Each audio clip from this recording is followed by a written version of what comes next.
Good morning বন্ধুরা, কেমন আছো তোমরা সবাই? আশা করি তোমরা সবাই ভালো আছো, সুস্থ আছো। আমার নতুন একটা ব্লগে তোমাদের সকলকে স্বাগত। আর আজকে শুক্রবার, এখন বাজে সকাল 8:30 মতো। আর আজকের ব্লগটা আমি একেবারে সকাল সকাল তোমাদের সবাইকে সাথে নিয়ে শুরু করছি। আশা করি তোমাদের আজকে সারাদিনের ব্লগটা দেখতে বেশ ভালো লাগবে। চলো দিনটা স্টার্ট করা যাক।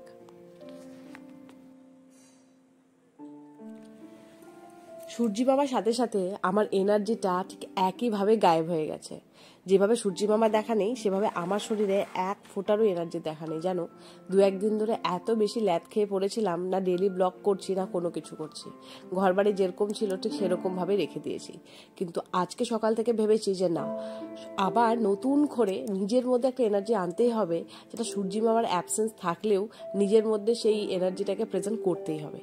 তাই সবার প্রথমেই একটু আদা দিয়ে চা করে নিলাম। আর হাজব্যান্ডের আবদার আজকে সকাল সকাল একটু চিনি দিয়ে চা খাবে।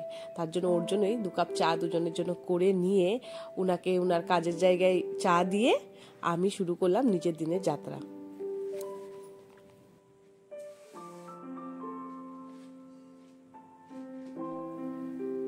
কিছুদিন ধরে এই ভিডিও করছি আর ভাবছি যে হয় আমার ক্যামেরাটাই খারাপ হয়ে গেছে, নইলে আশপাশের পরিবেশটা এত বেশি ম্যারম্যারে আর ঠিক সবুজ সবুজ জিনিসগুলো কেমন একটু ঘোলাটে ঘোলাটে আসছে।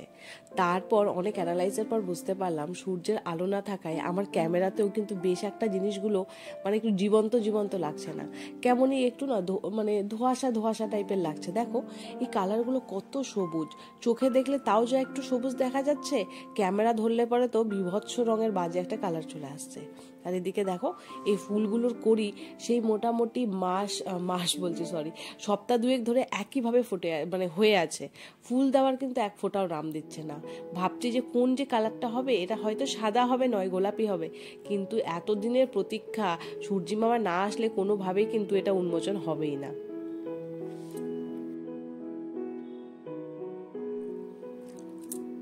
আর আজকে ভাবলাম যে প্রতিদিনই তো তোমাদের সাথে ডেলি ব্লগের মানে সকাল থেকে রাত পর্যন্ত আমি বাড়ির যে যাবতীয় কাজকর্ম করি সেগুলোই শেয়ার করি। আজকে ভাবলাম তোমাদের সাথে স্পেশাল ছাদ বাগানটাকেও একটু শেয়ার করি।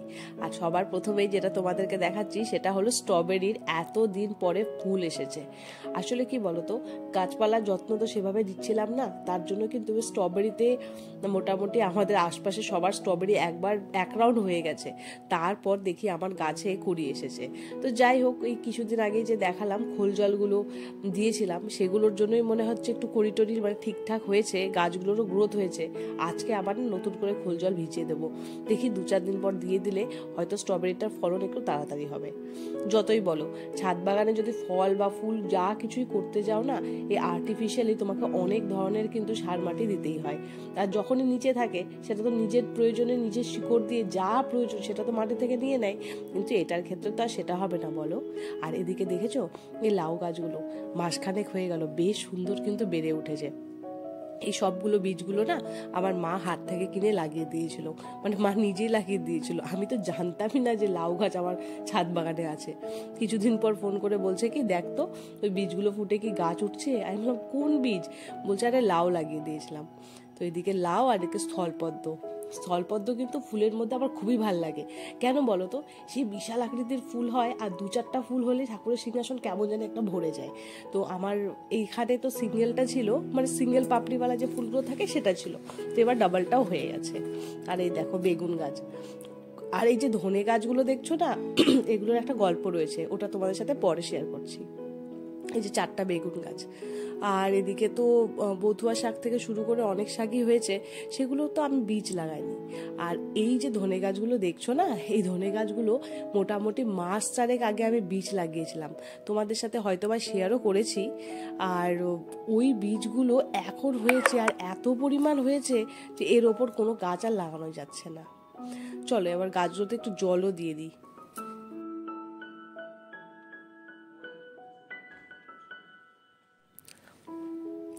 গাছগুলোতে জল দিতে গিয়ে একটা জিনিস লক্ষ্য করলাম, ইদানিংকালে মনে হয় কুয়াশা বা শিশিরের পরিমাণ না অনেকটাই কমে গেছে। কারণ শীতকালে আমি দেখেছি 2-4 দিন যদি আমি জল না দিয়ে, গাছের পাতাগুলো বেশ একটু ভিজে ভিজে থাকে, আর গাছের মাটিটা তো ভিজে থাকেই। কিন্তু আজকে যখন জল দিচ্ছি, অদ্ভুত রকমের বুঝতে পারছি যে গাছের পাতাগুলো না কেমন একটু শুকিয়ে শুকিয়ে গেছে। না শীতকালে স্কিন যেরকম শুকিয়ে যায় ঠিক সেভাবে শুকিয়ে গেছে, জলও নেই, আর পুরো ব্যাপারটা না একদম ড্রাই হয়ে গেছে। তাই ভাবছিলাম যে ব্যাপারটা কি হচ্ছে। আসলে এই যে ওয়েদার, একটা গুমোট ওয়েদার হয়ে আছে না, আমাদের দিকে তো বৃষ্টির কোনো গল্পই নেই। 2-3 দিন ধরে আমার বান্ধবী মানে পূর্ব মেদিনীপুরে থাকে, ও বললো যে ওখানে বলে অঝোর বৃষ্টি হচ্ছে, আমাদের দিকে বৃষ্টিরও কোনো গল্প নেই। আর আকাশটা কেমন একটু ভাব ধরে আছে, মানে একটু থাকে না একটু চাপ ধরে থাকা, ও ধরনেরই হয়ে আছে। তার জন্য হয়তো কুয়াশাও হচ্ছে না, আর গাছগুলো অদ্ভুত রকমের একটু জলের অভাবে শুকিয়ে যাচ্ছে। আমরা তো শীতকালে সেভাবে বুঝতে পারছি না। গাছগুলোর পাতা দেখে বেশ অবাক হয়ে গেলাম। আর তোমাদের সাথে একটু পরে শেয়ার করছি যে লেবু গাছটা ছিল, লেবু গাছের পাতাগুলো দেখে তুমি অবাক হয়ে যাবে। আর আজকে যখন ভয়েস ওভার দিচ্ছি তখন ছাদে গিয়ে যখন দেখলাম যে বাপ রে বাপ, গাছ শুধুমাত্র জলের অভাবেই পাতাগুলোকে কেমন জানি কুকড়ে দিয়েছিল জানো। তো যাই হোক, তোমাদের ওখানেও যদি এই ধরনের ওয়েদারই থাকে না, গাছগুলোতে না 2-1 বার একটু জল মেরে দেবে, বেশি পরিমাণও আবার জল দিও না, নইলে এই জলের না মানে মাটিটা বেশি ভেজা হয়ে গেলে কিন্তু মাটি মানে গাছের কিন্তু ক্ষতিই হবে। তার জন্য পরিমেয় জল দিও। আর এই পাতাগুলোকে না একটু মানে গাছগুলোকে একবার স্নান করিয়ে দিও, তাহলে কি হবে বলো তো, ওই যে পাতার উপর যে মাটির যে লেয়ারটা আছে না সেটা সরে যাবে, আর তাতে ওদের ওই সানলাইটটাকে ক্যাচ করতে সুবিধা হবে। মানে ওই যে খাদ্য তৈরি করতে সালোক সংশ্লেষ প্রক্রিয়া ছোটোবেলায় যেটা পড়েছিলাম, ওটা করতে হয়তো সুবিধা হবে। কারণ ওই একটু কুয়াশাও যদি পড়ে তাহলে গাছের পাতা থেকে না ওই বালি টালিগুলো নিচের দিকে নেমে যায়, কিন্তু ইদানিংকালে তো সেটাও পড়ছে না। তো তার জন্যই আমি এই কাজটা করলাম। আর গাছগুলোর পরিস্থিতি দেখে না ভীষণই খারাপ লাগছিল। আমি তো হাত দিয়ে গাছগুলোর পাতাগুলোকে কেমন একটু মুছে মুছেও দিচ্ছিলাম, কারণ জল দিয়েও যাচ্ছিল না।